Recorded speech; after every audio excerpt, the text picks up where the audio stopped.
roads, high skyrocketing of prices, health care problems, electricity problems, water problems, this all over the country. So this is what I expect the president to address. What are the remedies? What are the solutions that his government is coming up with to tackle these problems that the entire governments are facing? So we will expect the president to tell the truth, nothing but the truth, as I said it before. Thank you very much, Honorable.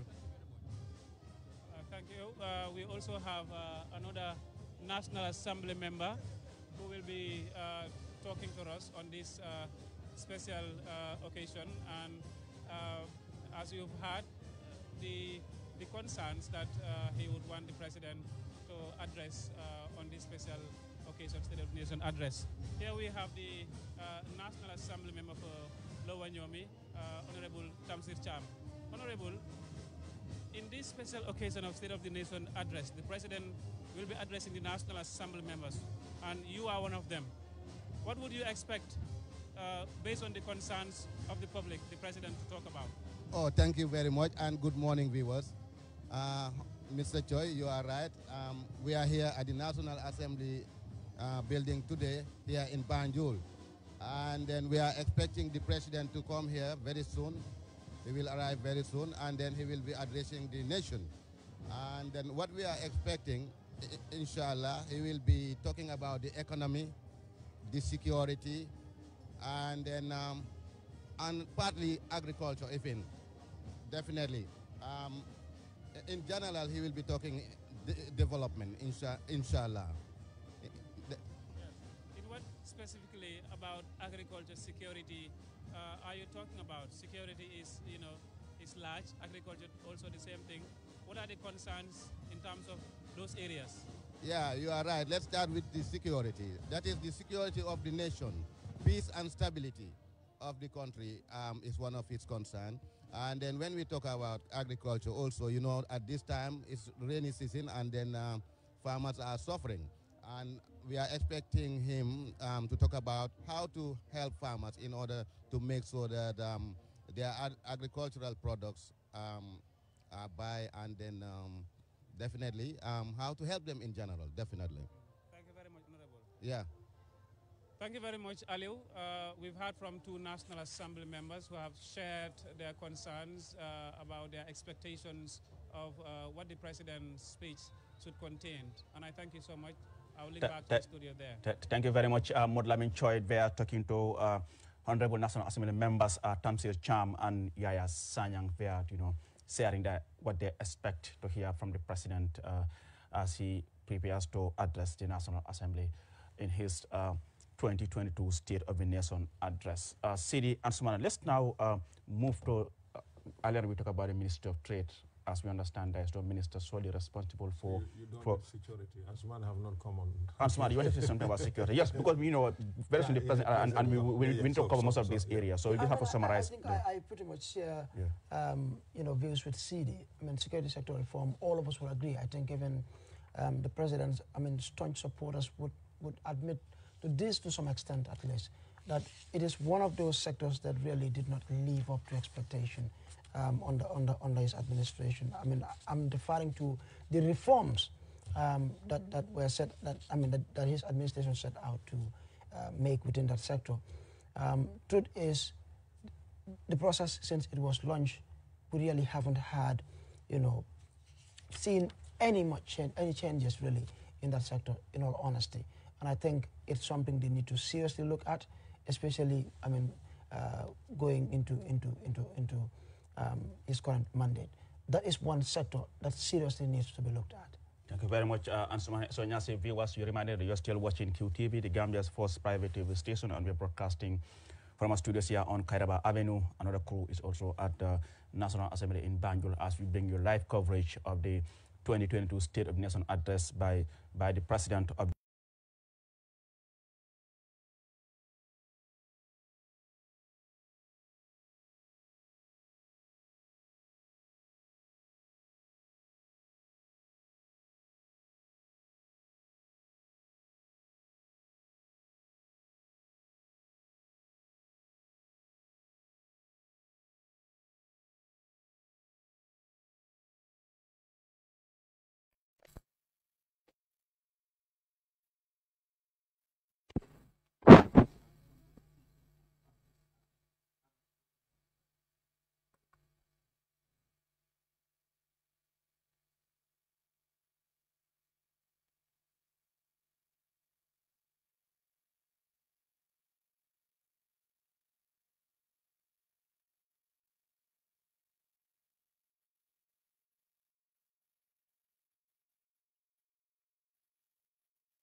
fekkee mun nañu xaar lu bees lu uute ak daanaka li moo wax ren lu uute ak daanaka li ak léegi tey mu war a nekk six time fi nekkee ak léegi tey mu war a nekk six time muy dem ci parlement war naa doon lu am solo ndax li xew mooy nit ku nekk war ngaa jombale sa bind lu nga xam ne daf la leer ne du lu am wala du lu war a ñëw am pour nga nax léegi gars yi wax dara wala bind président bi wax am ñu ci duut baram exact loolu moo tax ma ne nit ku nekk war ngaa jombale sa bopp waaw baatu jomb exact ñëwaat jombale ko sa bopp ndax li tax mooy tey bu dee kaddu buy jóge ci kilifa la ñi la njaboote yëpp li ñuy xaar mooy jëf bu dee kaddu koy jox kilifa pour mu wax ko defal fexe fekk loo jëf la ba pare wala loo mënta jëf ok maam nga baal ma na ñëwaat ci yow léegi ñu nga daaneel foofu ñu fàttali rek ne njiiti réew mi président Barrow mu ngi waaj a yegsi noonu ci parlement bi gannaaw bi nga xamante ne jógee ko na ci State House gis ngeen sécurité ñu ngi noonu di direct driver bi fan la war a taxawee pour président bi mun a wàcca right now mu ngi ci red carpet bi ak yooyu so that is the situation right now the president is of course has arrived now at the National Assembly or the premises of the National Assembly, and there he is now.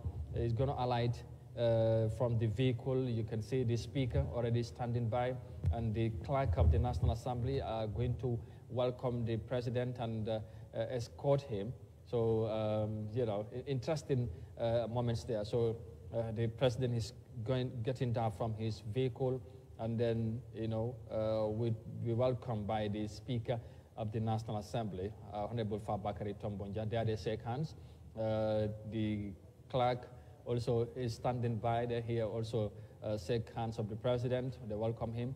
Then, of course, there he goes. He now shaking hands with the security personnel. And from there, he would be escorted, like I said, by the speaker, also to shake hands with some of the members of the, should I say, of course, not some, but members of the National Assembly before he will get inside the chamber. Su ko defee mu ngi noonu ba léegi président Barrow yegsi na léegi ci parlement bi ñu ngi noonu welcome nañ ko speaker bi ku jiite pencu ndaw rek mu ngi noonu war ko welcome président Barrow mu ngi noonu war a dem ci li nga xamante ne mooy ci usual protocol yi nga xamante ne daf koo dem guard of honor moom lay def si nii dañoo déglu ak moom li nga xamante ne mooy ñu déglu naas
Excellency, Guard of Honor mounted by the Gambian forces, 6 officers and 60 veterans on parade, in open order, ready for inspection, Your Excellency.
that is the president there, still going round and escorting the security apparatus that are on the ground to welcome him. And these are usual protocol that the president observed anytime that is at the National Assembly for such an occasion. And you know, after the guard of honor and the national anthem, of course, will be escorted by the security for these usual services, as you are just seeing right there. Su ko defee rek mbokk yi comme ni ngeen ko gisee noonu njiiti réew mi gannaaw bu mu yegsee ñu welcome ko ñu tegal ko bakk réew mi dafay dem nemmeeku takkader yi nga xamante ñoom ñoo nekk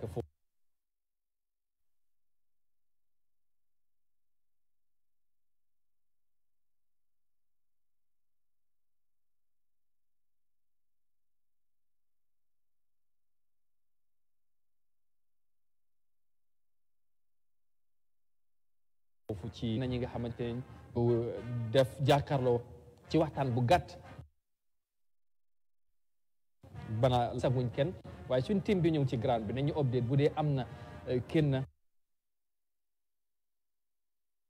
bu fa nekk parce que bési réew mi la mu ngi noonu député speaker bi Sidi Ndiaye ñoom ñaar ak speaker bi léegi ak député yi Bile Tunkara xam naa ñeneen bu ñu leen xam ne one after the other ñoom yëpp Alaaji Dabo moom tamit député la ci opposition bi la bokk waaye tey moom loolu du fi feeñ ñëpp bési réew mi la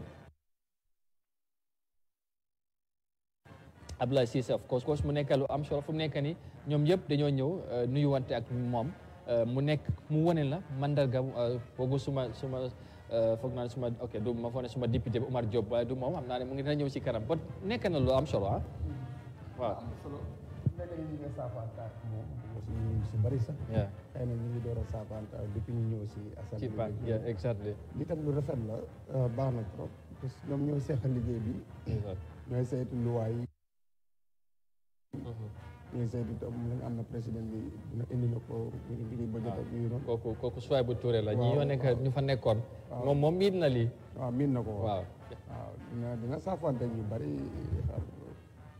député yu bari dina am sax ñu si xam wante kooku Abdoulaye Ba bu Banjul Centre waaw nominated member exactly waaw mu nekk lu am solo one after the other the National Assembly members are greeting or shaking hands of the president. These are usual things that we always say because you know they're going to face him, but equally listen to him as to what he's going to deliver today. Fatcham, and so interesting moments there.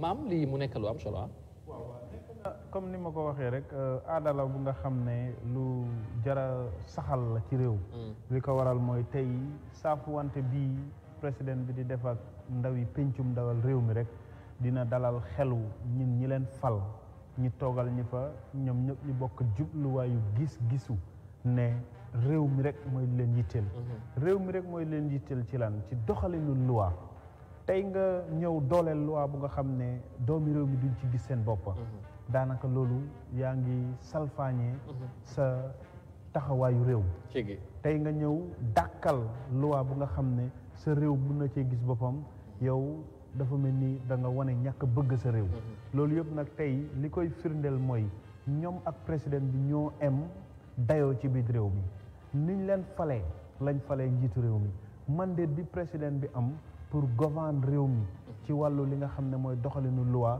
moom la National Assembly members yi am tey ñoom rek ñoo am lii ci réew mi benn kansuloo amut ko benn mayor amut ko benn ministre buñ appoint amuloo sañ-sañu ne at mu ne dañ jox président bi ak yelleef wareef ci yow sa loi ak sa doole ne sa liggéey moo war a ñëw ubbi ko pour nga door ko kon ñii foog dañ war a xam ban solo ak ban fulla la li nga xam ne moom moo nekk National Assembly bi am kon loolu yëpp tey firnde la bu nga xam ne réew mi ñoo war a xam solo si lii waaye président bi tamit lan la ci war a jàngee tey moom moo ñëw fekk si ndaw yi li nga xam ne mooy péncum ndawal réew ma lu dul tey bés bii lépp lu nit soxla ci biir réew mi yaay dem fekk ko léegi lan la ci war a jàngee li ma loi may dem fekki ñii bu fekkee ñoom ñu ngi leen di jox loi ndax waruma xool ci suma xalaatu gis-gis ne bépp loi bu may sant suma ministre mu yóbbu fa bépp loi bu may sant suma nguur ñi jël ko mu war a dem fekk ñii bés de demoon naa fekki leen wan leen ne lii ak lii laa bëgg liggéeyoon nañ ci lii ak lii ay gàllankoor la lii ay teq-teq la lii ay rëkk-rëkk la lan lañ mën a def pour saafara ko ñoom ñi liggéey collectively gis li nga xam ne mooy Gambia as a nation protect suñ sovereignty protect suñ koom-koom protect suñ li nga xam ne moom moo nekk développement because développement mënut a dem te amuñ koom-koom bi koom-koom mënuñ koo am te réew mi amuñ benn jubluwaay ak benn gis-gis fi jamono toll adduna moo tar waaye adduna bu taree nag ñiñ jiite ñu nekk suñ kanam yàlla tegal leen bunt yu bëri ci naka la ñuy def ba sàmm suñ am sàmm suñ koom-koom ñoom ñoo war a use seen xalaat bëgg réew mi gis tolluwaay bu nga xam ne bu bés yu mel ni amee li ñuy dégg dina dal suñ xel te bés bi li ca mu gën a am solo ci leen noo ko waxee tamit mooy nga gis ñaari pàcc yi nga xamante ne ñoom ñoo nekk ci reeni nguur gi mooy exécutif ak législatif bi su ñëwee ba tey war a jàkkaarloo di waxtaan yi fi réew mi loolu war nañ cee mën a xaar parce que li ci président bi mun a wax tey député ñoom ñoo ci toog càmbaraat ko ñu càmbar wax bi ak la leen wax ci secteur bu nekk loolu dafay am after bés bi mu nekk li nga xamante ne mooy li am solo because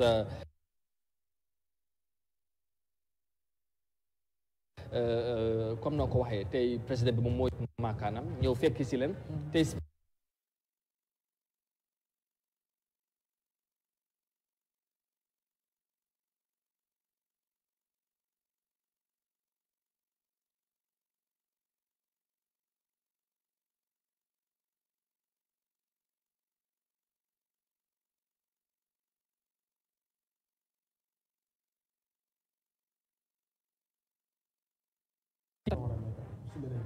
loolu la war a nekk waaw te loolu la si askan bi xaar parce que comme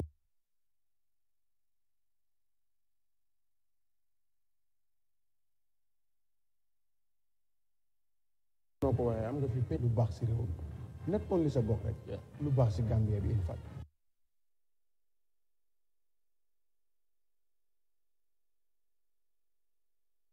wel ku si nekk dem dina fexe ba sa gox waaw député amul doole boobu sax ñoo dine su ma dëkk den moo dem amuñ lii nangam su fekkee bokkul ak président bi la nga affaire la kon loolu responsabilité nguur la député loi loo xam ne dinañ ko fi sampa loo xam ne baaxul si askan bi wala indi projet bu nga xam ne dafa ëppoon te am feneen fu mu xaj yooyu noonu yooyu bokk na si taxawaay yi gën a important waaye nag ay tali fële nangam fële munuñ ko because soo fi nekkee député opposition nga ne su ma dëkk amuñ tali amuñ lopitaan su nekkul nguur du am i fin sax boo nekkee député bu nga xam ne si parti nguur gi nga nekk bëgguñ si nguur gi jublu du am kon seen liggéey dañ ko respect mooy di fexe lépp lu nga xam ne ni baaxu si réew mi ñu won ko président bi na ko lii baaxu te du fi amee ñu génne ko lépp lu nga xam ne dafa daaneel koom-koomi réew mi soo ñu seet naka lañ ko gaa ngi doon di nataalu foog naa li gars yi dafa ne lii na bokk ci souvenir yi waaw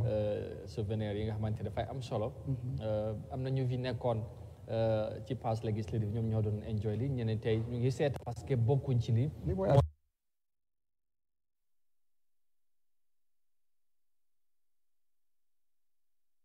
li mooy àdduna jab loo gis dafay fooma lay mujjee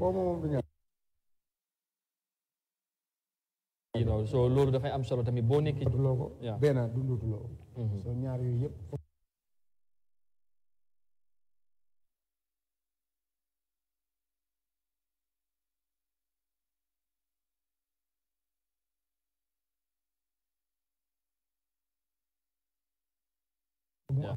benn doo nekk député waaye nga ne fi so ak nag nga bàyyi xel nit ñi la fal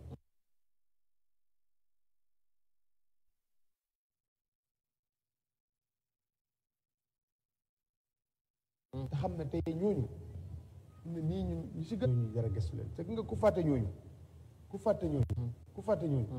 sa affaire du baax tigi ñu si naaj bi ray naaw nekk si tool yi ñu mat a bàyyi xel leen te ñu fi bëri nekk fii tey ñoom ñoo tax ñu nekk ifin président bi si boppam ñoo tax mu nekk interesting waaw tey Tombo Jatta moom moo nekk di speaker bi honorable mu ngi export noonu président bi kon ni ma ko waxee daaw time bi kenn xalaatu ko woon waaye gis nga politique ak doxalin aduna ay mbiram président bi mu ngi noonu di waaj a dugg ci biir parlement bi ci boppam député yi ñu ngi gaawtu ñoom tamit pour ñu dem jëli seen toogu yi laata moom muy ànd ak speaker bi dem ñu am tuuti ñoom ñaar waxtaan bu gàtt seen diggante rek fekk dal amagum ci biir sooga nag mu escort ku ñu dem dugga ci biir parlement bi dooree ko ak ñaan ñoom dañu am seen ñaan bopp nuñ koy defee loolu moom bu ko defee loolu mooy ubbi proceedings si den su ko defee lu ci war a am ci kaddu yi nga xamante ne président bi war na ko mun a gaaral ñu xaar loolu ci kanam tuuti wax nañ ne luy baaxoo di am la téere réew mi sart réew mi ñoom moo ko santaane wax ne at bu nekk lim gën a néew benn yoon moom président bi war naa dem ci pencu ndaw réew mi wax ak ñoom ci tolluwaay réew mi ci doxalin yi ci jafe-jafe yi ak lu bari li nga xamante ne ci loolu la nguur gi ne mu nekk lu am solo loolu lañ tey tamit di witness right now loolu lañ nekk di gis su ko defee ci kanam tuuti incha allah ñu war a xaar président bi ci loolu well once again wherever you might be around the world just to remind you you're watching live proceedings of this broadcast of the 2022 State of the Nation's address here in the Gambia. Of course, in case you're away from home, the president in a moment is expected to walk into the National Assembly chambers to deliver a statement where he's expected to highlight some of the development that have been taken by his government. And before we would get to that level, let's go back to the.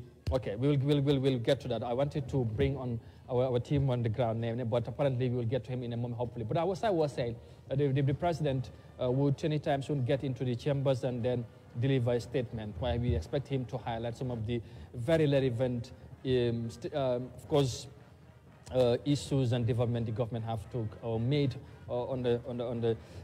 So let's get to the National Assembly now. Nene Bojang is still on the line. Nene, thank you very much again. The president have just arrived and he have walked inside the National Assembly building. Apparently, before the main session would start, what can you tell us? Apparently, outside, right now, what is happening? barakbake jarama jerejef nin tembenna mbenga jale ko be mu national assembly lungoti lungo mi yalon ko pour banko president wena nan kana ko banko moli katandi ko mune be kering nin ko mun sa kono ko ala branchol ta ben kabo ministry fana kadal department dola pour kadiam banko moli be kering nan tembenna ko mata bake birin ko mo mina president nata nan nga jale ko ala arrival ning ay nim molle ya bendul nan molle nata nan mo ma balle bi janto nsa fono ko mala sutia fan kabo birin vice president 𝒂𝒏 bijantol fok the last person mi yalon ko awdo ko masa ko nato 𝒂𝒏 nata nan jantol budum bira nata nan ngajel ko mo folol ya bendu ne min ku folo min wala banko wala fore ya julo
Prayers.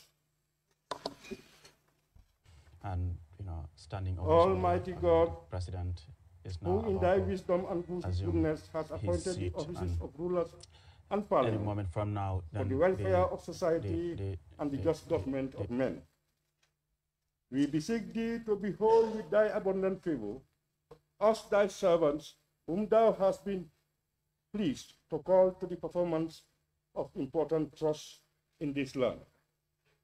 Let thy blessings descend upon us here in this house assembled.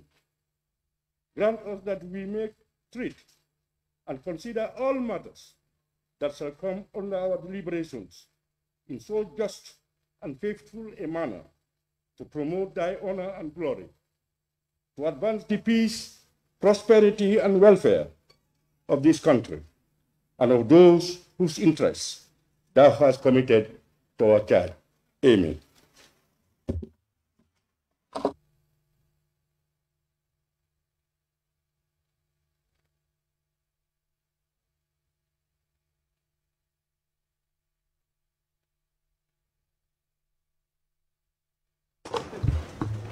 Communication from the chair.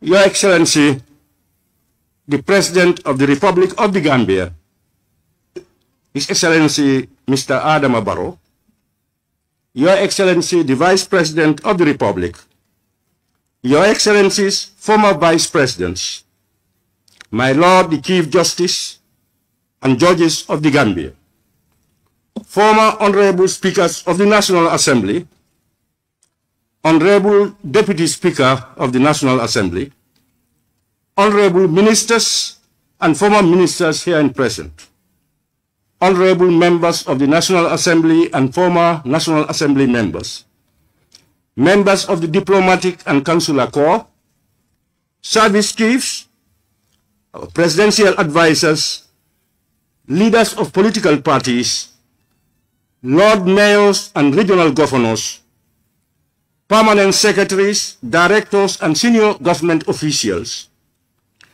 our distinguished chiefs, Sefolus, distinguished invited guests, the press, all other protocols duly and respectfully observed. Honorable members, in accordance with Section 77(1) of the 1997 Constitution and Order 24(1) of the Standing Orders, His Excellency Mr. Adama Barrow, President of the Republic of the Gambia, is here today to attend and address a sitting of the National Assembly on the condition of the Gambia, the policies of government, and the administration of state. In this regard, I wish to extend on behalf of both sides of the Assembly a warm welcome to His Excellency the President to the National Assembly. Honorable members, His Excellency's presence in this Assembly today is significant in our parliamentary calendar. It will enable honorable members of the legislature to have the opportunity to hear from the head of the executive, that's the President, on the condition of the Gambia, the policies of government, and the administration of the state. Honorable members, this year marks the President's first State of the Nation address to the 6th legislature in our democratic dispensation. Traditionally, this particular session of the Assembly attracts Gambians and people from all walks of life. Therefore, I want to seize this opportunity on behalf of both sides of the Assembly to welcome you all here. On that note, I wish to once again welcome His Excellency the President to the National Assembly in fulfillment of his constitutional mandate. I thank you very much. Honorable Clerk, can we continue? Motion. State of the Nation Address 2022 by His Excellency the President of the Republic of the Gambia. Honorable members, I now have the singular honor and privilege to invite His Excellency the President of the Republic of the Gambia, President Adama Barrow, to deliver his address. Please.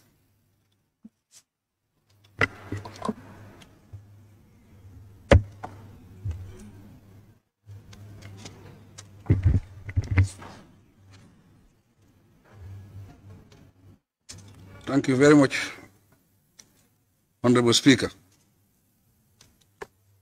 First, I will start with the introductory remarks. Honorable Speaker,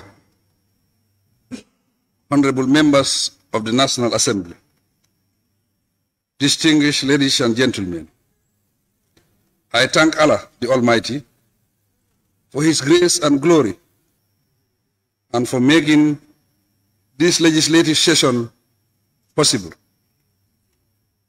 The event is a mandatory provision of the Constitution, and it creates the necessary atmosphere to hold an annual interfaith and the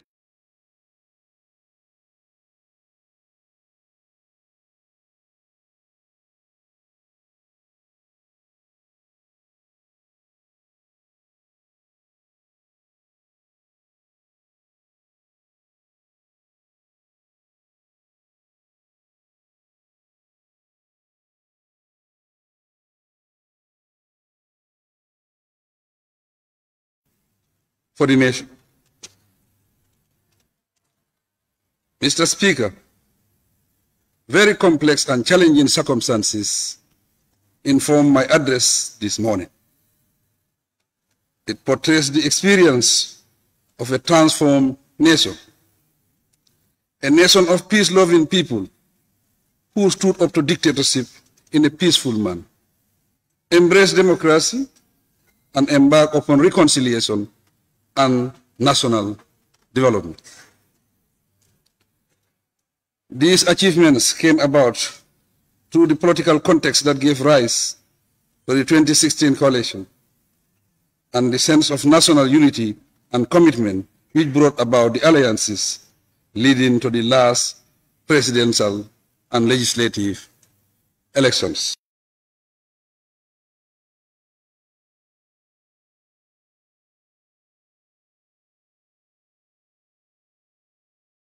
That characterized the country's 5-year transition period, 2017 to 2022. The emergence of COVID-19 pandemic, with its dreadful consequences globally, was in the country's economic situation. Furthermore, in a twist of fortune, what appeared to be a relief and hope for a new dawn of recovery is dampened by the Russia-Ukraine war. The address highlights my administration's performance, derived from the performance of our formal national institutions. It is a sector-specific based on major public programs and projects. Legislative issues relevant to the functions of this assembly, matters of national significance, and proposed interventions. Because it focuses on the institutional arrangements of the last legislative year, I will mention the new ministries briefly. For reason of constraint, the address is concise, but additional details on the themes are provided in the accompanying report. The sequence of the sectors is arbitrary, but I will begin with the finance sector, as this will cast light on the underlying circumstances, considerations, and arrangements that influence the decisions and events mentioned in my deliberations. Finance and Economic Affairs, Honorable Speaker. Despite the significant impact of the COVID-19 pandemic on the Gambian economy, growth rebounded to 4.5% in 2021. Although the growth remained below the pre-pandemic levels, it was still significant. However, the slowdown of business activities in 2020 and the third wave of the virus in July 2021 affected the economy's recovery.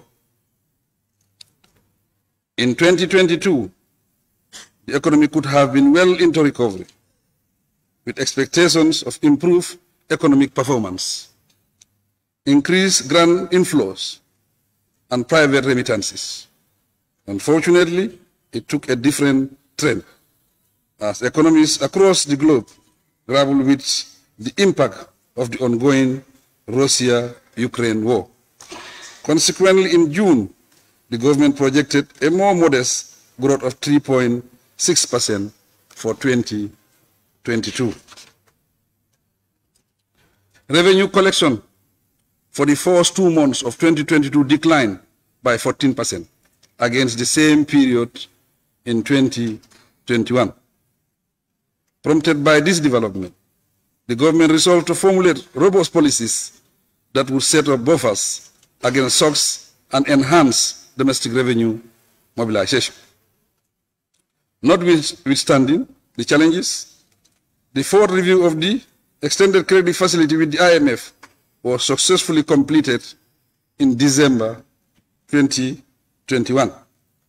We remain committed to sound economic policy management as detailed in the medium-term economic fiscal framework 2022-2026. The framework is to improve macro-fiscal stability. With the support of the United Nations Development Programme, the initial stages of the formulation of a recovery-focused National Development Plan, RFNDP, 2023-2027, and a long-term development vision, LTDV 2050, have started. The RFNDP will succeed the National Development Plan 2018-2021, and the LTDV will succeed Vision 20 for the country's long-term development targets and transformation. The Gambia was among 44 countries that presented their voluntary national reviews, VNRs, on the implementation of the Sustainable Development Goals during the high-level political forum held in New York in July 2022. The reviews facilitate the sharing of experiences. Partners commended the Gambia for the inclusive and participatory nature of its VNR and the policies and strategies being implemented to accelerate the implementation of the 2030 agenda. The Gambia's total debt service payment in 2021 was $5.01 billion. Of this, $1.9 billion was external debt service payment, and $3.1 billion was domestic debt service payment.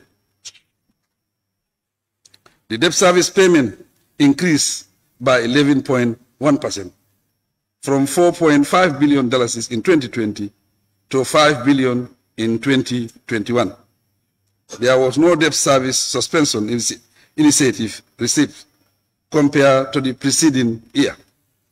As update on the Public Finance Management, PFM, the PFM Act is under revision to address the weaknesses. Once finalized, the public finance regulations and institutions will be revised. Our public finance management reforms include a treasury single account to ensure better treasury management functions. Also initiated is a public financial management strategy 2021-2025 to address weaknesses in the financial management of local government authorities and ensure effective use of the IFMIS. To conclude, Cabinet have approved the Public-Private Partnership PPP bill for tabling by this August Assembly. It speaks to the revised national PPP policy and operational guidelines. Foreign affairs, international cooperations, and Gambians abroad.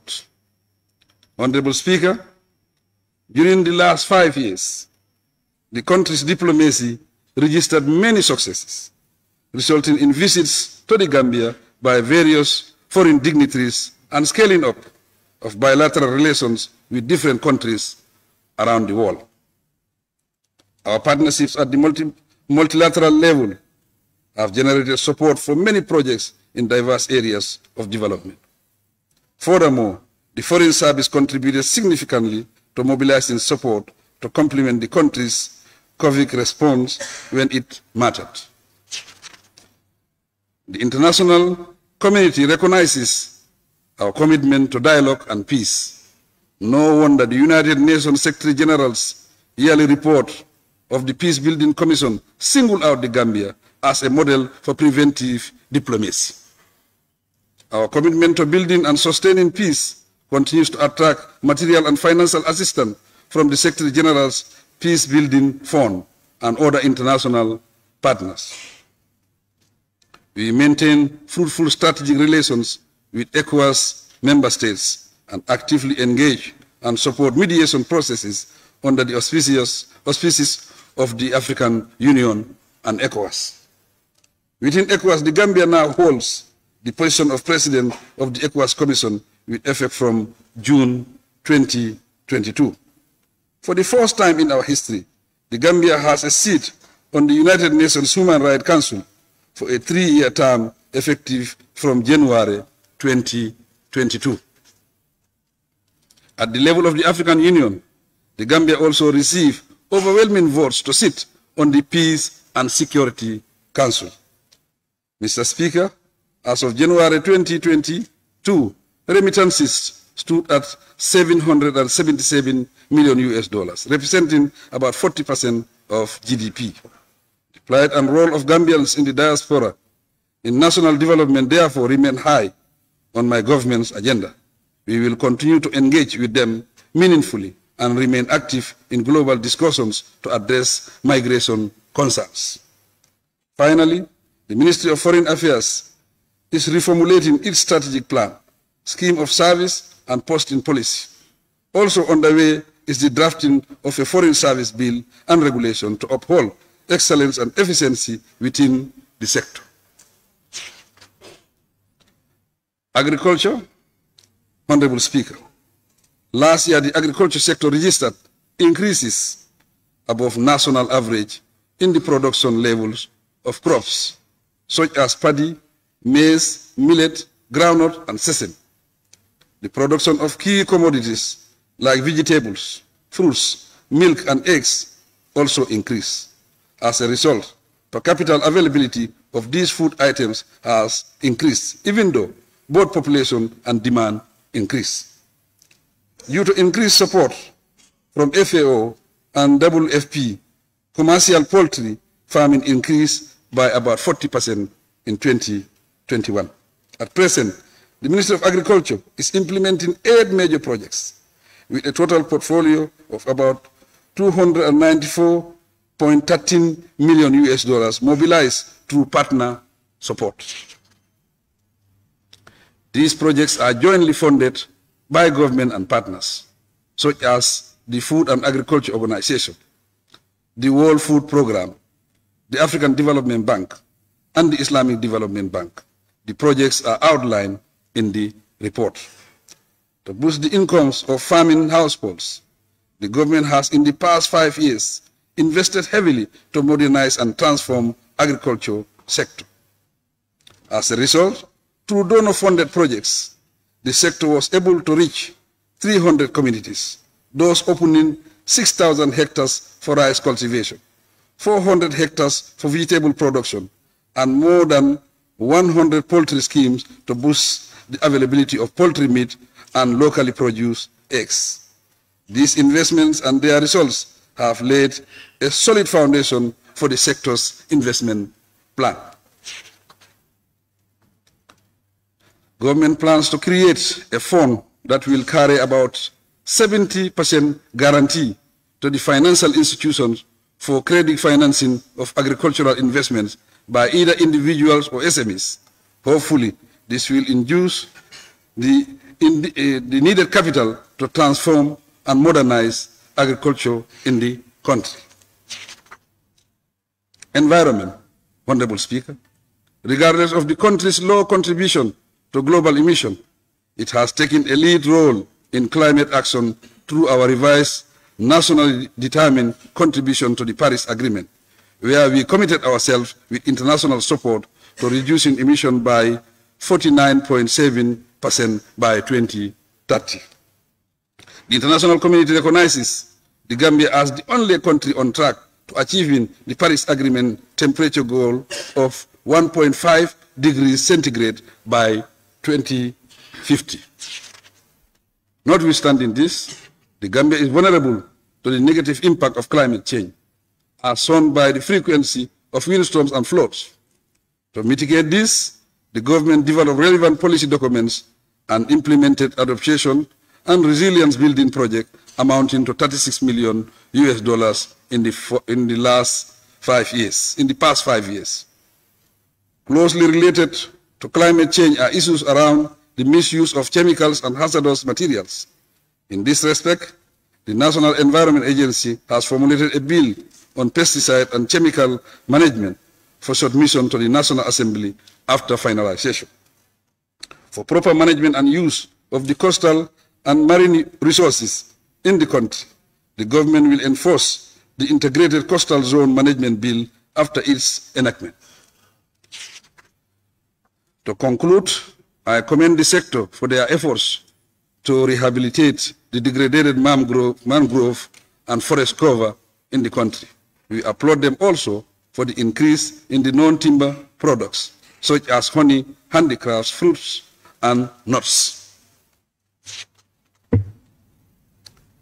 Health, Honorable Speaker, over the last 5 years, my government successfully expanded and developed healthcare services to improve infrastructure, personnel, and supplies on a reformed health financing landscape. A major achievement of my administration is the introduction of the Gambia National Health Insurance Scheme. The act to establish the scheme became effective in November 2021 to particularly benefit the poor and the vulnerable, while serving as a social safety net. Key health indicators have improved notably. For example, maternal and child mortality has declined. Skilled birth attendance, postnatal care, and nutrition have improved considerably. On training, the Gambia now offers postgraduate training at the Edward Francis Small Teaching Hospital. In addition, the UTG offers health-related programs at bachelor's level. Government introduction of community ambulance service following the distribution of 80 new ambulances in areas without health facilities is widely applauded in the country. We will see how it evolves as the new National Health Policy 2021-2030 and the National Health Strategic Plan 2021-2025 guide the sector's activities. There is a wide range of construction works in progress to expand services throughout the country. Ongoing, for example, is the construction of a National Emergency Treatment Center, National Laboratory Center, and Blood Transfusion Center in Farata.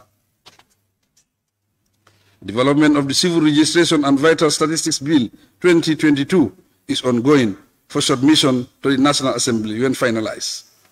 It is meant to create universal access to health services. Basic and secondary education, Honorable Speaker. The basic and secondary education sector remains committed to providing result-oriented programs to improve access and quality education and to remove inequities in education service delivery. As such, the sector will conduct a mid-term review of the 2016-2030 education sector policy, jointly prepared by the Ministries of Basic and Secondary Education and Higher Education, Research, Science and Technology. The country continues to register impressive progress at all levels of the education sector, and it is pleasing that female students now have higher gross enrollment and net enrollment rates at all levels, from ECD and lower basic to the upper basic and senior secondary school levels.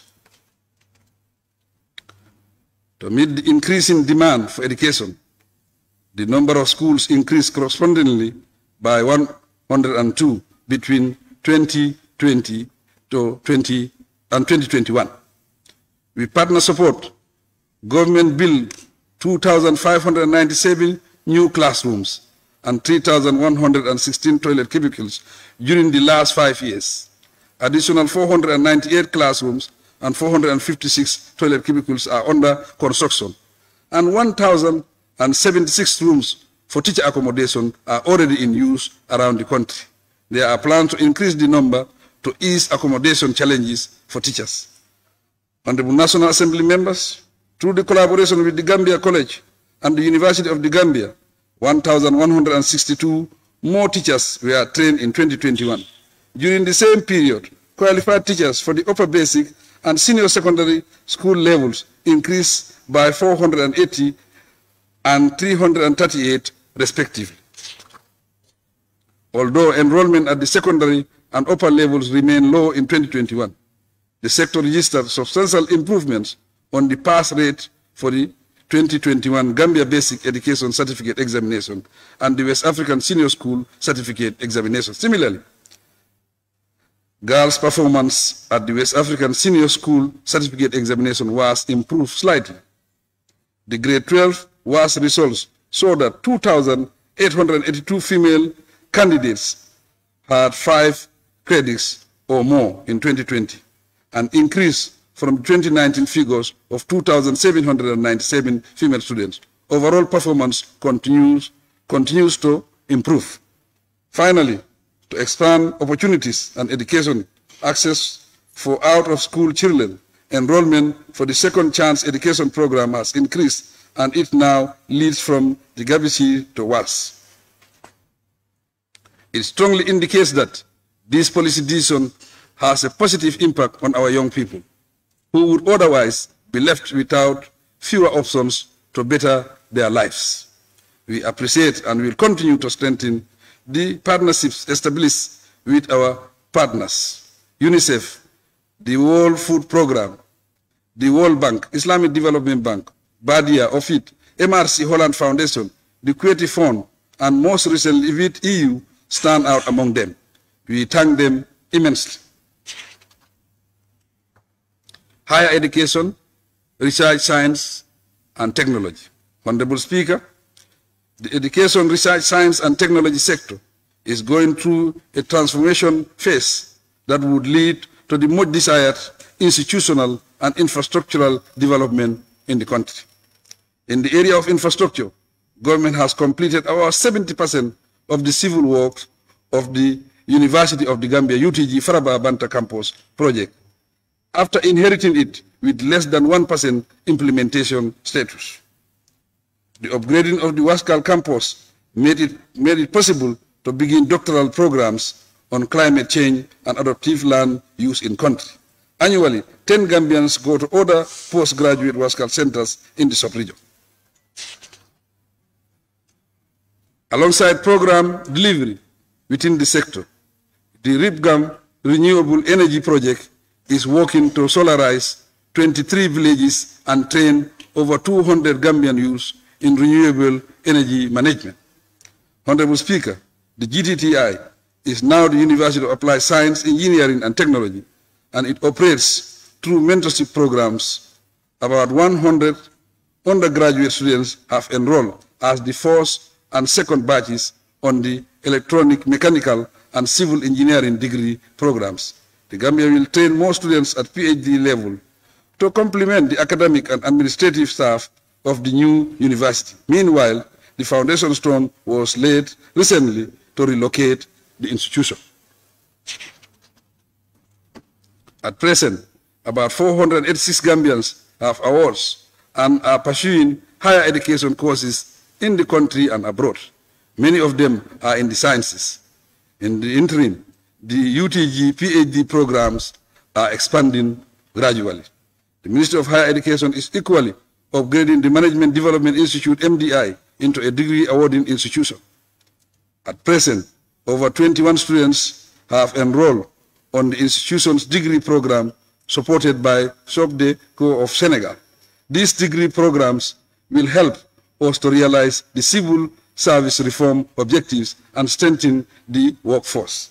Similarly, the Gambia College schools of agriculture, nursing and public health are part of the UTG to offer degree programs.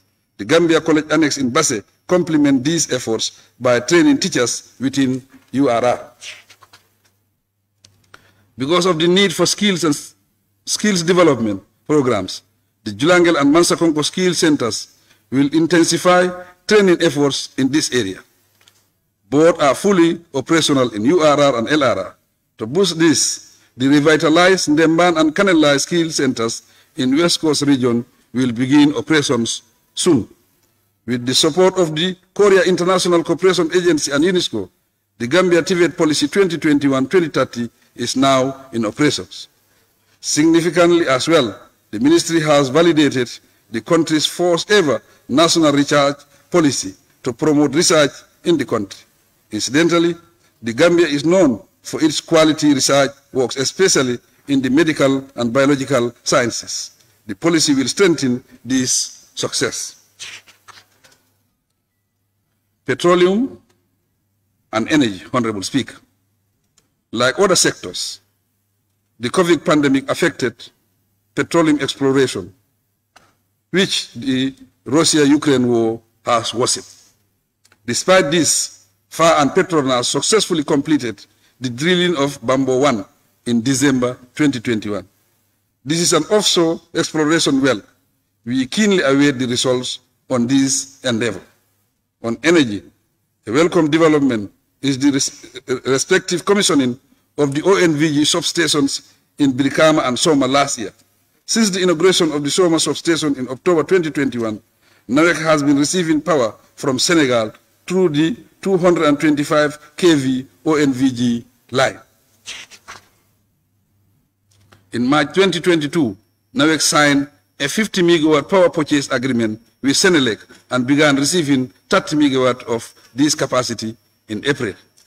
In addition to the 20 megawatt solar plant in Jambur, feasibility studies for the 150 megawatt solar park in the Gambia are ongoing. Execution ends in 2025. The NAMA project under UNDP will also provide 10 megawatt solar energy between Farafenni and Basse. Mr. Speaker, works on the electrification to attain the 2025 universal access goal set by my government is in high gear. This program will provide electricity access to 685 villages and modernize the network transmission and distribution systems. Recently, the Gambia signed a $25 million grant agreement with the Millennium Challenge Corporation of the US, and the National Assembly ratified it for implementation. It will elevate NAWEC's operations and strengthen the governance and regulatory frameworks of the electricity subsector. Honorable members, plans are afoot to solve the water supply bottlenecks through the Indian government-supported project, to which the World Bank and the African Development Bank contribute. Furthermore, my administration has resolved to separate the water business from the electricity business at NAWEC and have them as two independent corporations. This initiative will make a difference in the country.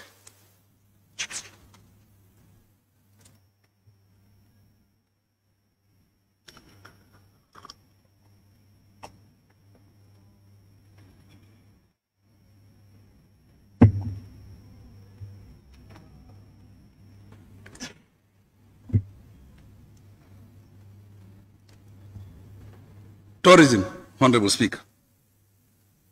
The pandemic hit the tourism sector badly, but we expect them to bounce back soon. In 2021, arrivals stood at 102,460, marking an increase of over 14%, and the future looks bright. Since the beginning of the 2021-2022 tourism season, 53 flights arrive per week. Meanwhile, the ministry is exploring various ways of diversifying the sector and is expanding in-country destination activities and products. Turning to the culture subsector, in April of this year, the National Center for Arts and Culture embarked on a multi-million-dollar project geared towards strengthening national capacities for safeguarding intangible cultural heritage, ICH, and contributing to sustainable development in the Gambia 2020-2024. Funded by UNESCO, the project aims at complementing efforts to safeguard our heritage. We will continue to support this important sector. Gender, children and social welfare, Honorable Speaker. To begin with regulation, government will continue to initiate policies and programs that address the needs and aspirations of the people, especially the vulnerable population. Hence the formulation of the Gender Policy 2023-2032. Currently, the Disability Act 2021 is in force and will inform the formulation of a disability policy and program of action 2022-2032. To address emerging issues on child protection, the Children's Act 2005 is also under review to give way to the National Children Policy 2022-2032. Honorable Speaker, gender and women empowerment is a critical enabler of sustained and progressive development. Therefore, the Ministry of Gender, Children and Social Welfare will table a cabinet paper on a national gender mainstreaming strategy. We will remain steadfast to enhance the capacity of women in small and medium-scale enterprises, SMEs, by scaling of the Women Enterprise Fund. I am happy to state that the fund surpasses the targeted small and medium-scale enterprises from 10,000 to 23,000 enterprises. Government provided the entire $17 million fund. Through the Family Strengthening Program, the ministry provided $750,000 support to 300 vulnerable families and 150 vulnerable elderly persons. This program assists vulnerable families and persons through cash transfers. Youth and sports. Honorable Speaker, to promote youth and sports development, the Ministry of Youth and Sports is working to reorganize and restructure its satellite institutions by reviewing their acts and policies. The outcome of the regional forums on the review of the National Sports Policy and the National Youth and Sports Acts will guide the remaining stages of the process. In the meantime, the National Youth Service Scheme has enrolled 150 young people for apprenticeship and skill acquisition training. An additional 150 passed out and proceeded to other institutions. The next phase is to accelerate the program in the coming fiscal year. During the year under review, the President International Award Skill and Enterprise Training Center graduated 225 youth in 9 different trade areas. But the proposed mandatory national service for young Gambians university graduates is still on hold. In the same vein, a series of training programs has been running in various areas for the youth and women in partnership with NEDI, GIZ, EU, TF, Go for Africa, and other partners. The award program continues to focus on its nationwide expansion to reach all young people across the country. Current participation level stands at 8,765 young persons. Over 689 youth have already completed the mandatory aspect of the programs, mandatory aspects of the program. Mr. Speaker, the Gambia's performance in international competitions is improving rapidly, as demonstrated in the last African Cup of Nations, the Commonwealth Games, and the last Tokyo Athletics competitions. We congratulate our athletes on their impressive results. To strengthen this, construction of mini stadiums is progressing on 8 sites across the country. We are aware of the maintenance works required at the Independence Stadium, and the contracts have been tendered to address the matter. Office of the Vice President. Honorable Speaker, the government formulated a national social protection policy to establish by 2030 an inclusive, integrated, and comprehensive social protection system. It is meant to contribute to broader human development, greater economic productivity, and inclusive growth. The year 2021 was an engaging year for the National Disaster Management Agency, NDMA. The country experienced serious domestic fire outbreaks, windstorms, and flash floods, which continue to affect lives and livelihoods. In response, government supported 1,952 households affected by windstorms, each receiving $7,500 monthly for 3 months. In view of the COVID pandemic, my administration distributed rice countrywide through NDMA. Furthermore, it disbursed $450,000 for rice, oil, sugar, mattresses, and other essential items to support 1,161 Senegalese affected by the Sanyang riot. Honorable members, evaluation and revision of the National Population Policy 2007-2011 is in progress. In addition, the National Population Commission will lead the revision of the Act for the National Population Commission and its Secretariat to further determine the mandate and authority of the Secretariat as an institution. Following the development of a new population policy, the Secretariat will lead the development of an accompanying strategic plan and establish and train the network of parliamentarians on population and development. We thank UNFPA for their invaluable support. As part of the Civil Service Reform Program 2018-2027, PMO is striving to transform the public service into an efficient, motivated workforce. So far, my government has successfully revised the pay and grading structure to rationalize the civil service remuneration package. Effective from July 2022, we increased salaries by 30%. The National Assembly passed the 2020-2022 Public Service Pension Bill in February of this year, and I assented to it. The new act centralizes the administration of civil service pension under the Personal Management Office PMO. This is designed to yield a more rational pension and gratuity scheme for civil servants.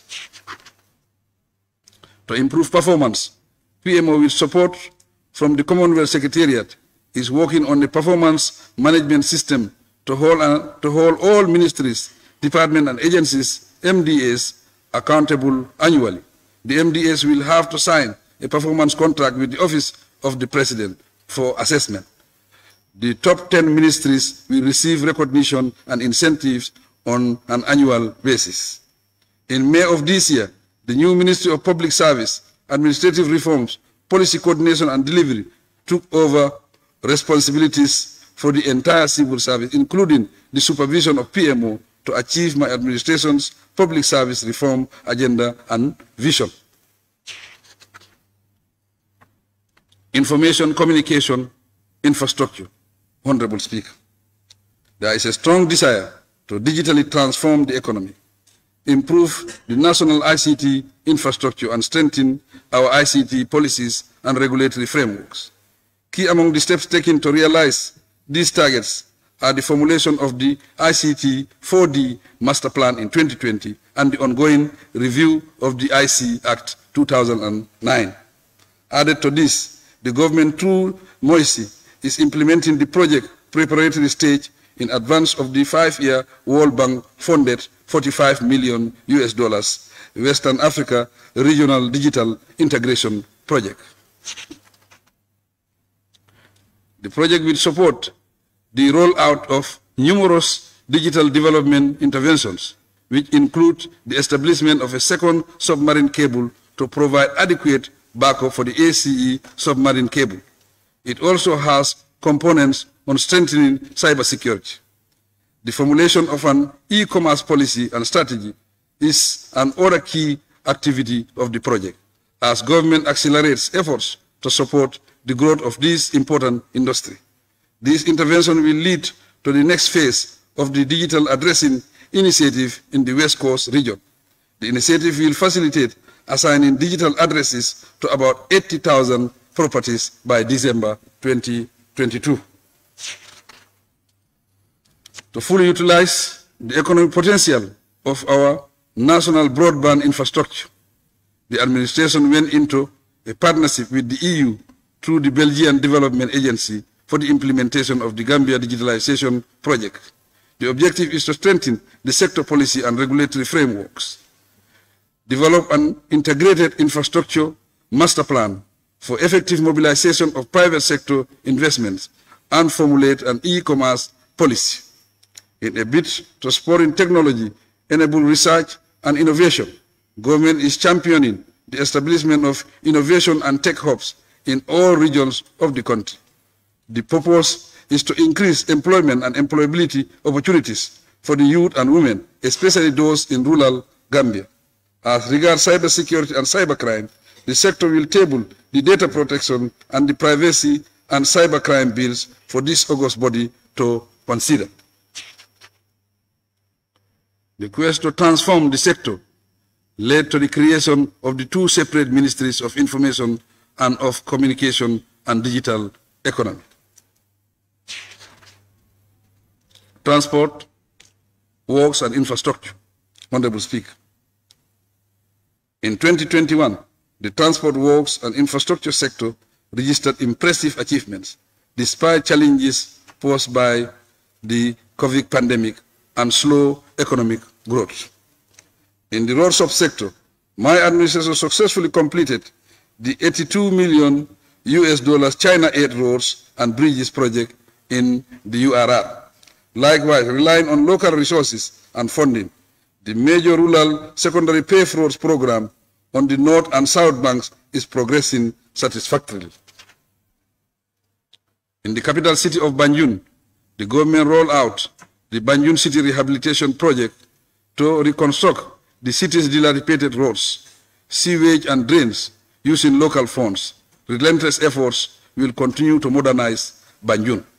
With support of the Kingdom of Saudi Arabia, Kuwait, Arab Bank for Economic Development in Africa, and the Islamic Development Bank, the Greater Banjul Area projects are moving forward steadily. Equally, the construction of 50 kilometers of urban feeder roads in the Greater Banjul area has commenced. Furthermore, government has finalized the maintenance and reconstruction contracts using the road fund for the proper upkeep of selected roads in the Greater Banjul area and the North Bank and the Central River regions. The estimated cost is $617,296,691.73 buttons. In addition, my administration has rolled out a massive reconstruction program of markets in growth centers where the need is most urgent. Already, the new Soma LRR and Farafenni NBD markets were completed last year and are fully operational. Similarly, constructed at a cost of $112 million and inaugurated earlier this year, the new Basse main market is now a magnificent center of attraction and a busy business hub in URR. Linked to public structures, the Public Building Facilities Management Bill is with this Assembly for consideration. It is a new framework for effective management of government estates, offices, and overseas buildings. Turning attention to the port, the Banjul Port Expansion Project is ongoing, and expansion of the container storage yard is now complete. The Banjul Jetty Extension and Basse Dry Port Development Project are the next areas of focus. Ferry services play a vital role in linking the north and south banks, although ferry crossing remains a challenge. In the year under review, the Ferry Service Authority improved the Banjul-Bara route service and restore the Barajali ferry service. The procurement of a new ferry at a cost of €10 million to augment the Banjul-Bara route service is at an advanced stage. The Gambia Port Authority expects its delivery in 2024. This new ferry will have the capacity to carry 44 cars and 600 passengers. A new ferry route between Banjul and Albreda is under consideration. The route will run from Banjul through Mandinari and Bonto to Albreda. In addition to the parts of the West Coast region, it will serve the southern part of Nyomi and communities along the Hakalang corridor. Mr. Speaker, the COVID-19 pandemic continues to pose a significant threat to international aviation. In 2021, the Banjul International Airport staff welcomed and processed about 200,473 passengers. This marked a slight increase of 0.05 compared to 2020. The estimated growth rates are small, and the indication is that the Gambia may reach pre-COVID passenger levels by 2025 at the earliest. On the airport, through the support of Saudi Fund for Development, a new state-of-the-art VVIP launch is under construction ahead of the Organization of Islamic Conference Heads of State and Government Summit, which the Gambia will host. Defense, Honorable Speaker. In line with the security sector reform process, the Ministry of Defense has developed 3 important policy documents, namely the National Security Policy, National Security Strategy, and the first ever National Defense Policy. The drafting of the strategic plan has commenced. Other outdated military regulatory books, which include the Gambia Armed Forces Act 1985 and the Terms and Conditions of Service for Officers and Soldiers 1993, have been redrafted, taking cue from international best practices. Development of the supporting regulatory frameworks is also in progress. The Gambia Armed Forces is broadening engagements with civil society to maintain a cordial relationship with the public, in addition to collaborating closely with other security agencies. It provides security, participates in maintaining peace and order, and goes further to support war veterans. Following the recent conflict in Casamance between the MFDC and the Senegalese Armed Forces, the Gambia Armed Forces play a crucial role in diffusing the tension and restoring calm. Its troops continue to conduct routine patrols in the area to maintain peace and security. Besides plans to expand provision of educational and health services, the Gambia Armed Forces intends to construct a military hospital capable of conducting surgical operations. I must mention before concluding that over 500 Gambia Armed Forces personnel benefited from training facilitated by the British Army during the past 5 years, different from other training programs and joint tactical activities. Under the Turkey-Gambia Military Cooperation Agreement, and other 500 personnel of the Gambia Quick Reaction Force recently completed training in Turkey. We are grateful to the British and Turkish government for their massive support. Trade, industry, regional integration, and employment. Honorable Speaker, in the past 5 years, the Ministry of Trade implemented programs and projects that attracted investments and supported the development of trade and the private sector in the country. We regret, however, the COVID-19 pandemic and the recent Russia-Ukraine war has impacted negatively on food importation around the world. These external shocks have led to price hikes. To mitigate the impact, government has been adopting measures since 2020. For instance, we supported local producers, particularly the flour milling companies, to cushion the cost of production and minimize the price of flour. To promote stability, the ministry is working with importers to increase importation and supply of essential commodities and stabilize commodity prices. A review of the national trade policy is in progress to develop appropriate instruments that would improve the Gambia's competitive edge and strengthen the productive sectors. That aside, as the Gambia prepares to start trading under the AFCFTA framework, we now have a 10-year AFCFTA National Implementation Strategy 2021-2031. To optimize the benefits from the AFCFTA, the Senegambia Bridge will serve as a catalyst to attract strategic investment and contribute to the diversification of the economy. In a related matter, we participate actively in ECOWAS integration programs and have a national regional integration policy and strategy 2021-2025. On investment and export promotion, the Trade Ministry through GAIPA developed a new national export strategy 2021-2025. It outlines key priority areas for the realization of our national export development aspirations. Mr. Speaker, during the last 5 years, GAIPA attracted 39 companies in manufacturing, agriculture, tourism, and fisheries, among other areas of interest. These amounted to a total investment of $154 million and created 2,274 jobs. The Ministry of Trade will launch the Entrepreneurship Development Fund this year to support cottage industries and businesses with a soft revolving loan scheme on a more sustainable basis. The institutional structure of the Entrepreneurship Development Fund Trust Committee has been set up, and 𝒂𝒄𝒄𝒆𝒔 serves as the secretariat for the fund.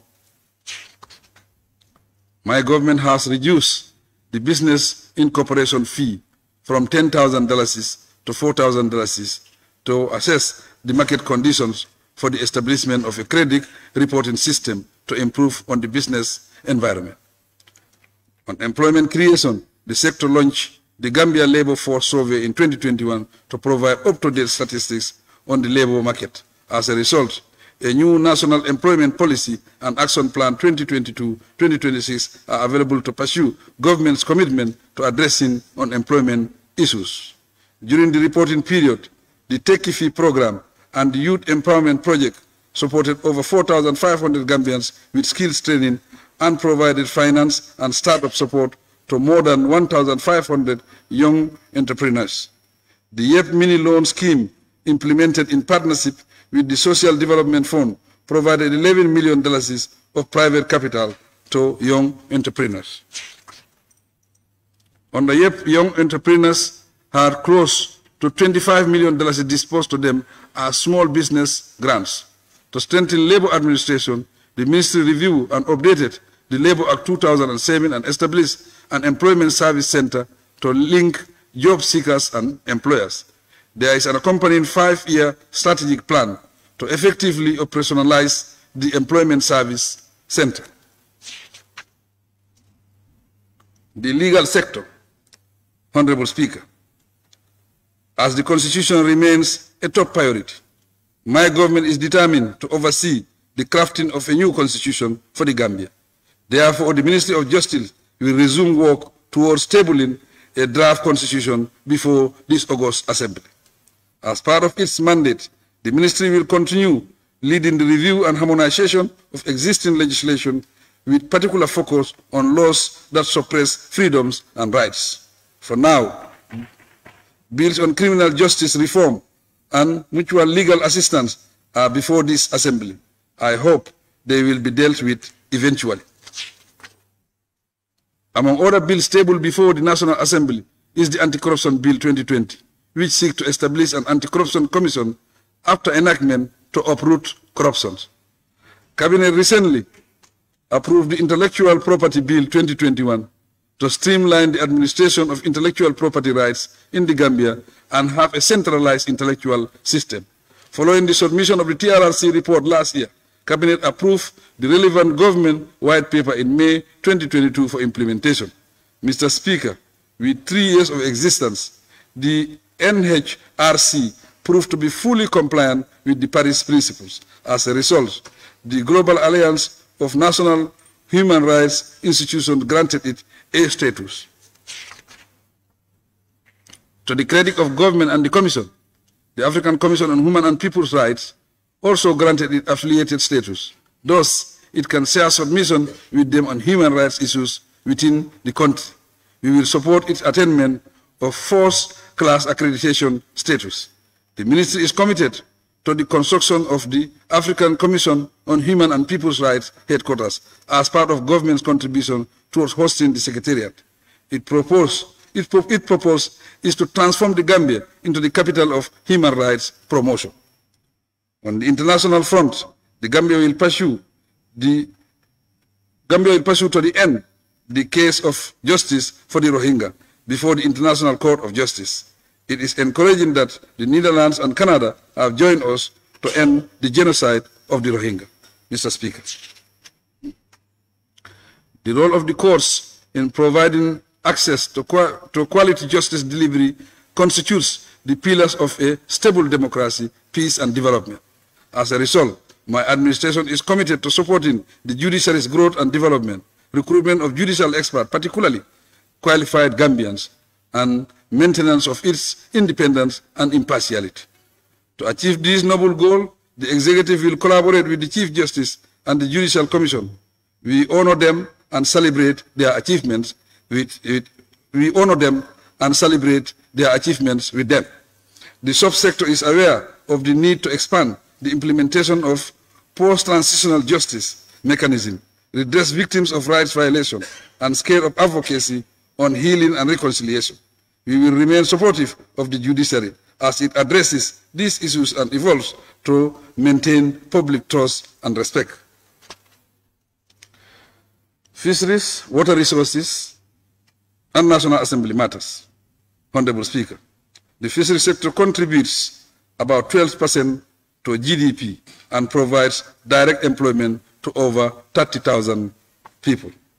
It has an enormous potential to contribute to diversifying the economy and reducing the unemployment rates. The new policy, medium-term strategic document, and plan of action for the sector are ready for validation.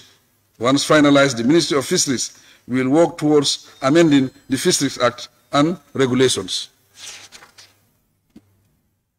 With partner support, the sector is expanding use of fish processing and preservation technologies to contribute to the economic viability of small-scale fish smoking enterprises of women.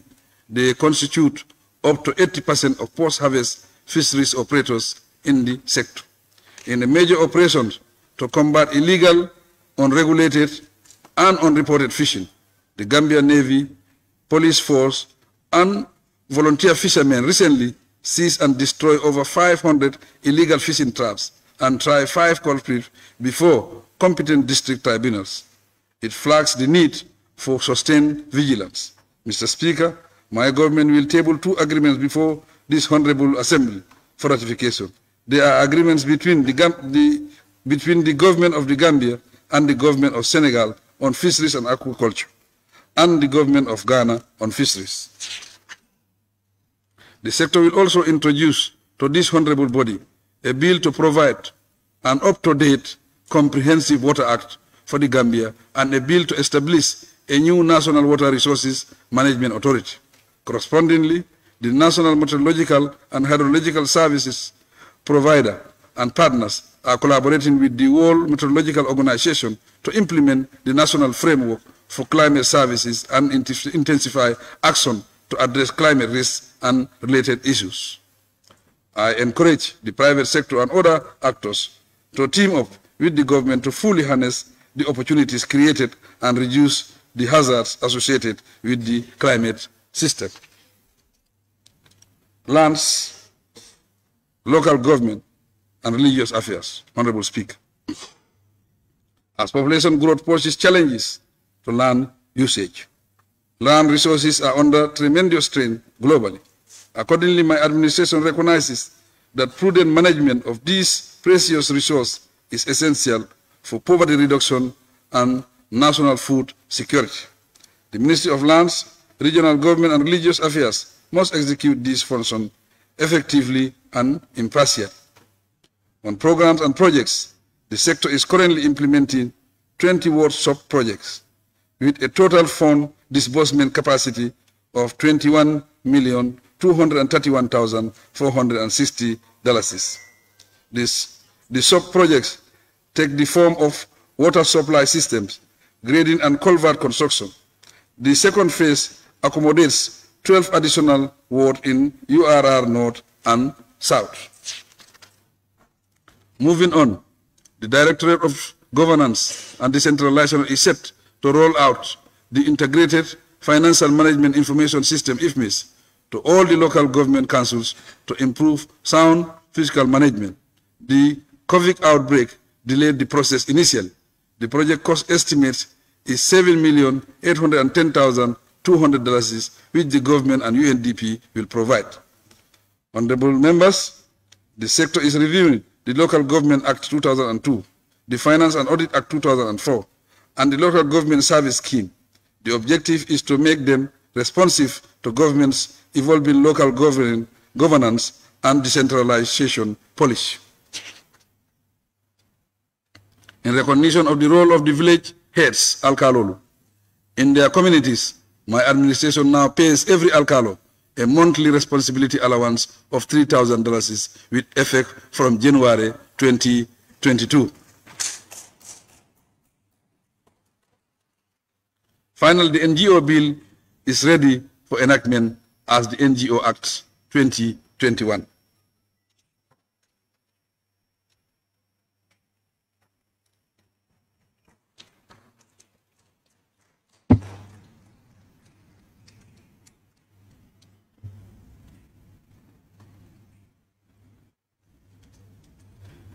Interior, Honorable Speaker.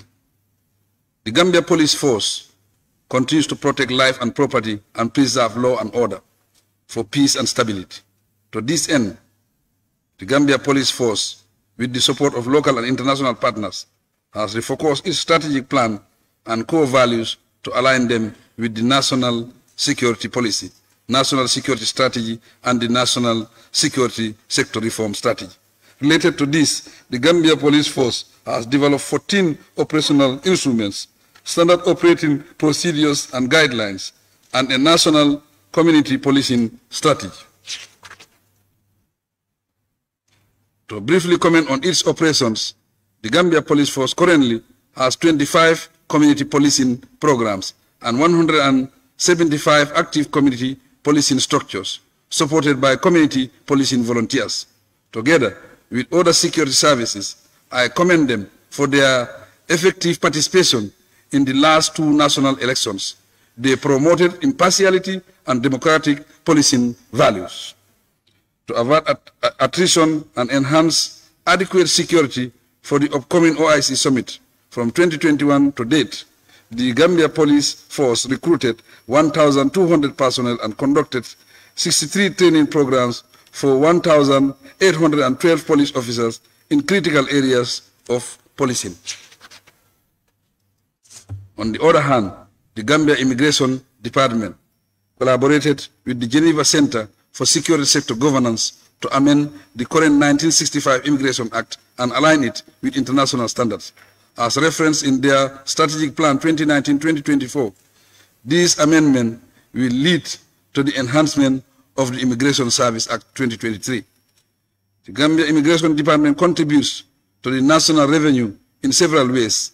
In this respect, the department collected $91,980,370 in 2020, which increased by about 12% in 2021 to $103,362,940. Revenue collection for 2022 is likely to be higher. We commend them for this achievement. The Gambia Fire and Rescue Service works to safeguard life and property. In this light, the Gambia Fire Service received and responded to 1,128 emergency calls in 2021. Of these, 823 were related to fire incidents and 305 were rescue calls. They rescued 228 persons alive, but there were 29 fatalities. This highlights the need for vigilance in our homes and at sea. The Gambia Prison Act of 1953 Amendment Bill 2022 had cabinet approval prior to its submission to the National Assembly. The enactment of the bill is meant to repeal key colonial legal provisions on prison officers and inmates and institute international standards and best practices. The review of the Drug Control Act 2003 for amendment is at an advanced stage. The new bill incorporates international protocols and treaties, and the ministry will table it here for consideration.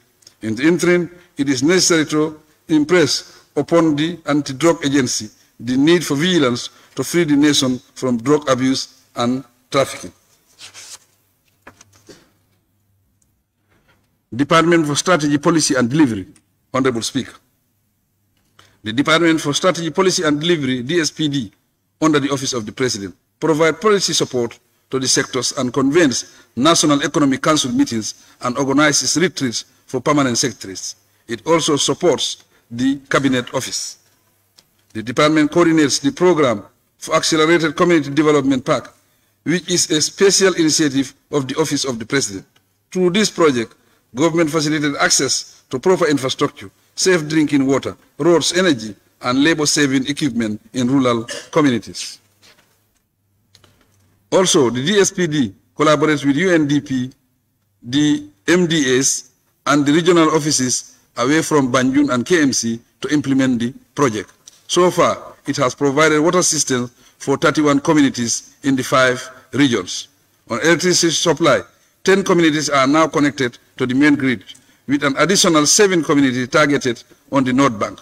More than 10,000 households in the area will benefit from this intervention. The project will gradually spread to other parts of the country.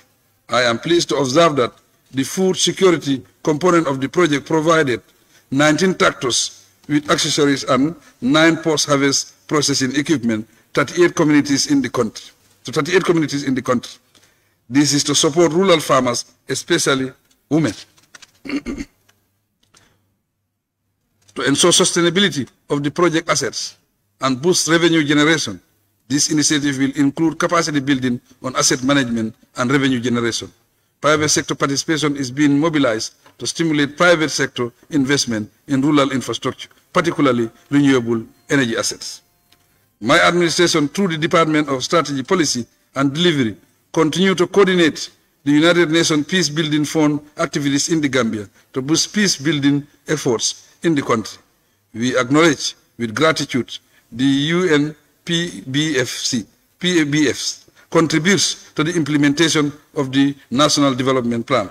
Closely related to this, the Ministry of Interior and the DSPD, working with civil society organizations, continue to play a key role in developing the first ever infrastructure for peace, 14P, the centerpiece of which will be a National Council for Peace and Social Cohesion.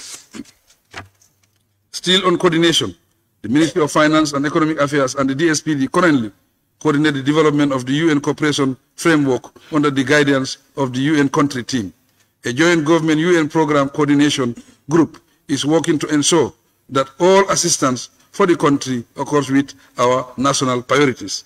The DSPD is now relocated to the Ministry of Public Service, Administrative Reform, Policy Coordination and Delivery for better results.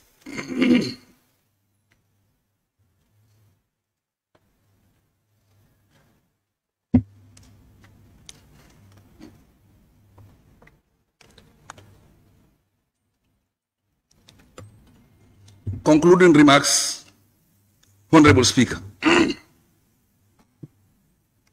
Honorable Speaker, honorable members of the National Assembly, distinguished ladies and gentlemen, as my address shows, ours is a story of success, despite the major hurdles that slowed down my administration's performance and the country's development over the past 5 years. With resounding success, we have reclaimed our rights and freedoms, restore democracy in the country, and rescue our dignity and honor as a nation.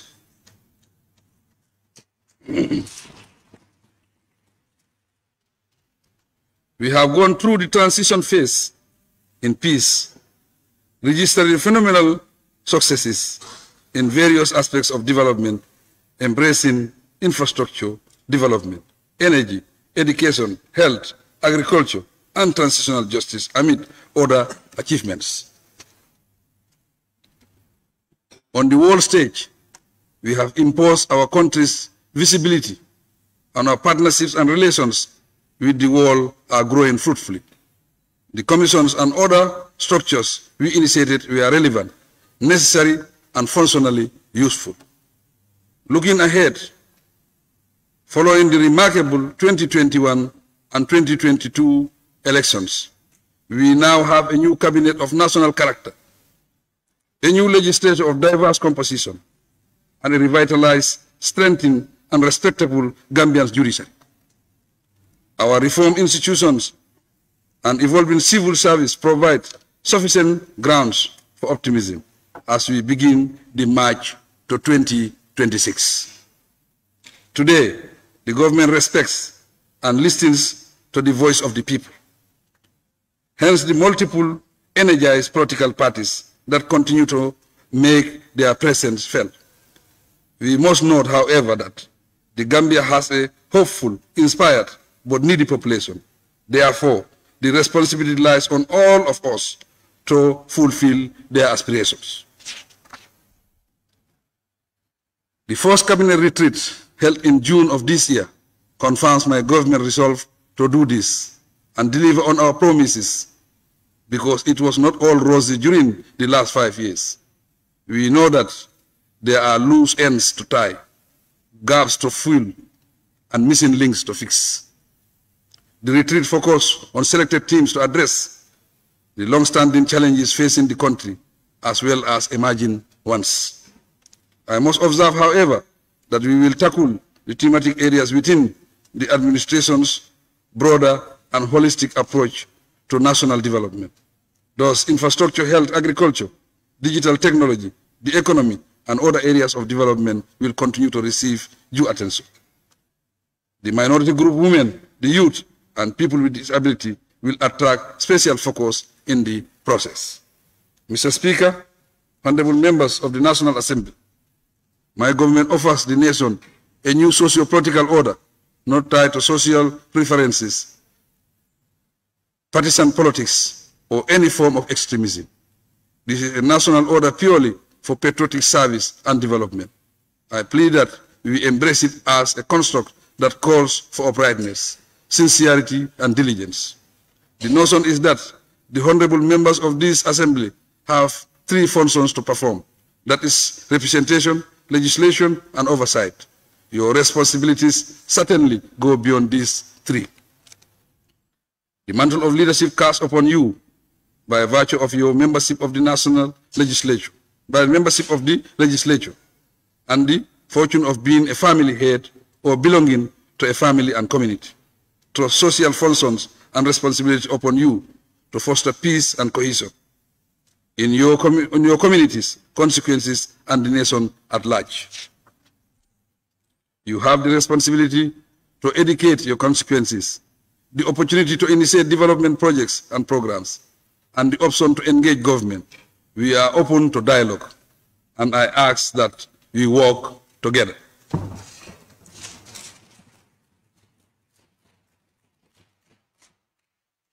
Aside from being legislators, you have the ambassadorial role of representing the nation at international forums and holding meetings with foreign dignitaries and philanthropists. This creates an opportunities for you to promote national policies and plans and raise funds for national development. The diverse composition of this assembly spells a new era in Gambian politics and a new outlook for the legislature. The people's expectations are high, so you must not allow any party interest to overshadow your tenure and performance.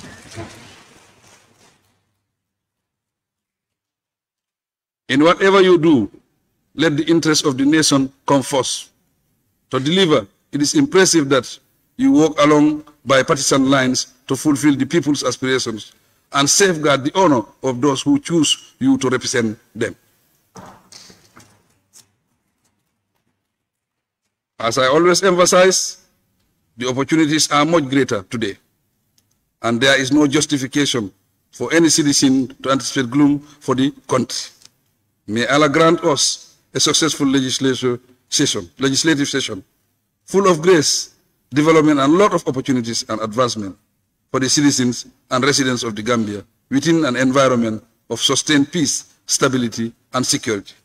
I thank everyone, especially our development partners, for their support, and I wish this August Assembly fruitful deliberations. I thank you.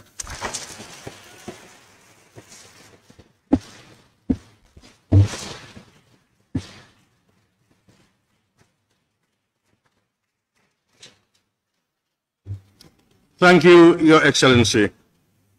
Honorable members, any seconder? Honorable member for Kantora and Majority Leader. Thank you very much, Right Honorable Speaker. I rise to second the motion. I equally seize the opportunity to thank the side of the minority side and your humble office for effectively coordinating this SONA Day more professional. I also thank on behalf of my majority membership, and of course, by extension, the leader of the minority and the group for graciously participating in this SONA effectively. So on that note, thank you so much for indulgence. Thank you very much. Honorable members, it has been moved and seconded that this assembly do consider the motion on the State of the Nation's Address 2022 delivered by His Excellency the President of the Republic. Those in favor, please say aye. Not in favor, please say no. The ayes have it. Honorable members, the consideration and debate proper on the motion so tabled will now be adjourned until Monday, 19 September 2022, to give honorable members ample time to digest the said address. But before I adjourn this sitting, please allow me, on behalf of both sides of the August Assembly, and indeed on my own behalf, thank His Excellency the President of the Republic for his well-delivered State of the Nation address. Of course, it is a statutory duty, but you all agree with me that the address deserves commendation for the manner in which it was delivered.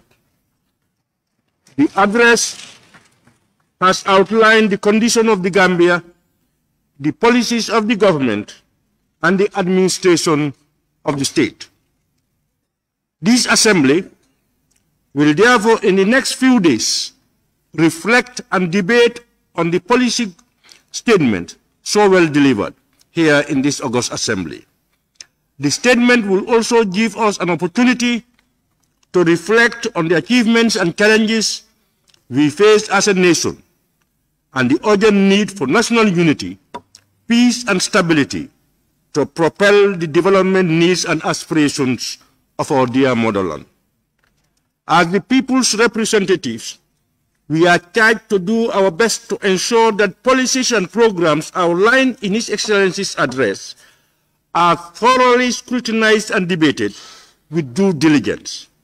In the same vein, we are also obliged as honorable members of the National Assembly to support the progressive policies and programs of the government for the betterment of our great country, the Gambia. It is also important for us to have a clear understanding of the government's policies, development programs, and aspirations. This will provide the National Assembly and its various committees with tools necessary to perform its legislative scrutiny and oversight functions. On that note, Your Excellency, I thank you once more for addressing this Assembly. In the same vein, I wish to express thanks and gratitude to Your Excellency the Vice President, Your Excellency's former Vice Presidents, my Lord, the Chief Justice and Judges of the Gambia, Honorable former Speakers of the National Assembly, Deputy Speaker of the National Assembly, Honorable Ministers and former Ministers here present, Honorable Members of the National Assembly and former National Assembly members, members of the Diplomatic and Consular Corps, service chiefs, presidential advisors, leaders of political parties, Lord Mayors and regional governors, permanent secretaries, directors, and senior government officials, our dear traditional rulers, district chiefs, our distinguished invited guests, and the press, for gracing the solemn occasion in the calendar of the National Assembly.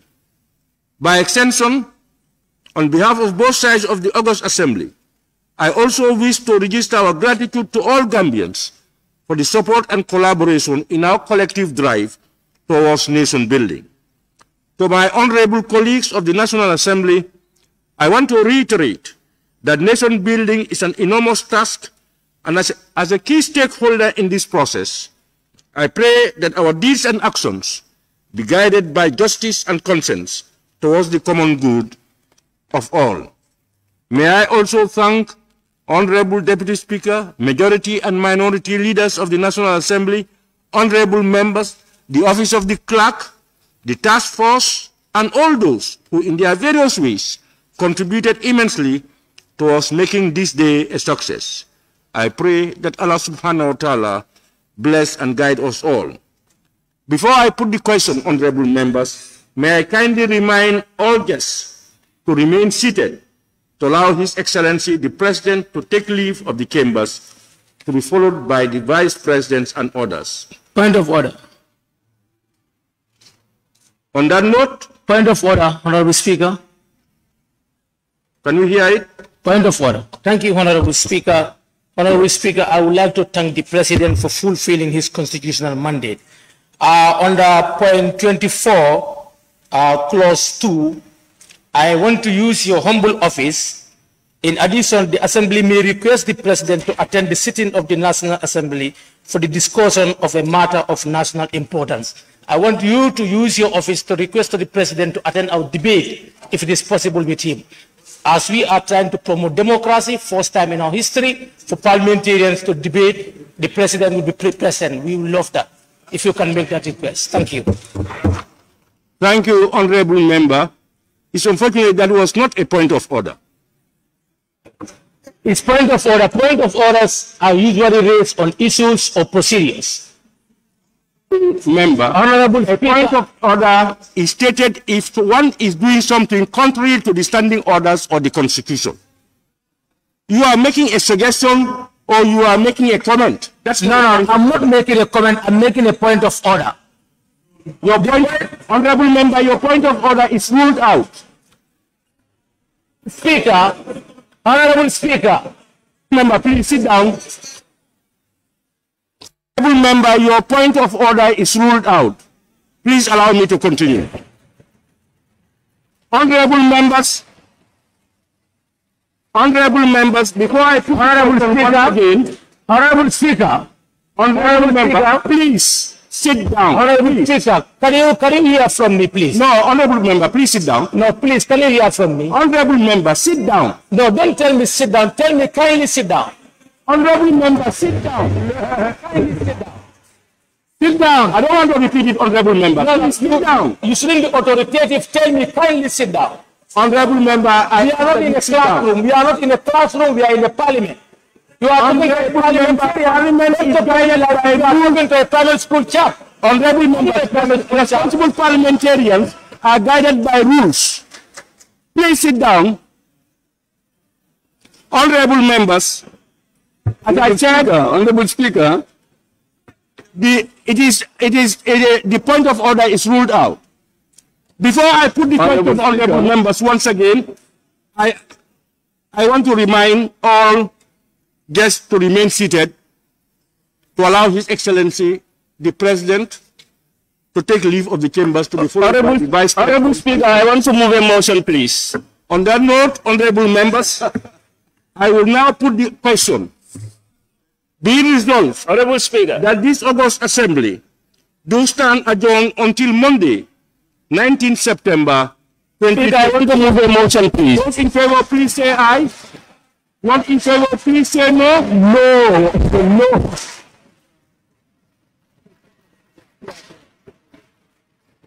Honorable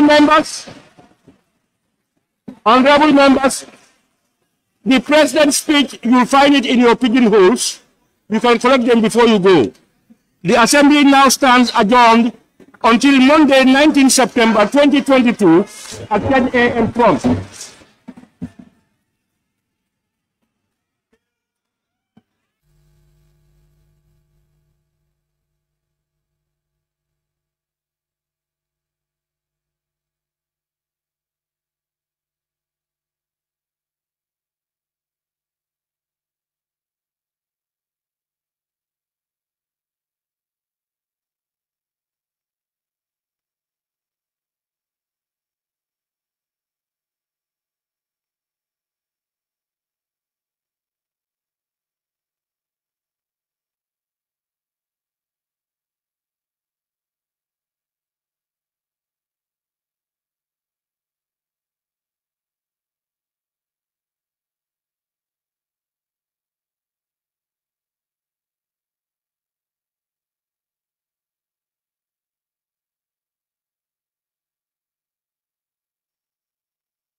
roads, high skyrocketing of prices, health care problems, electricity problems, water problems, this all over the country.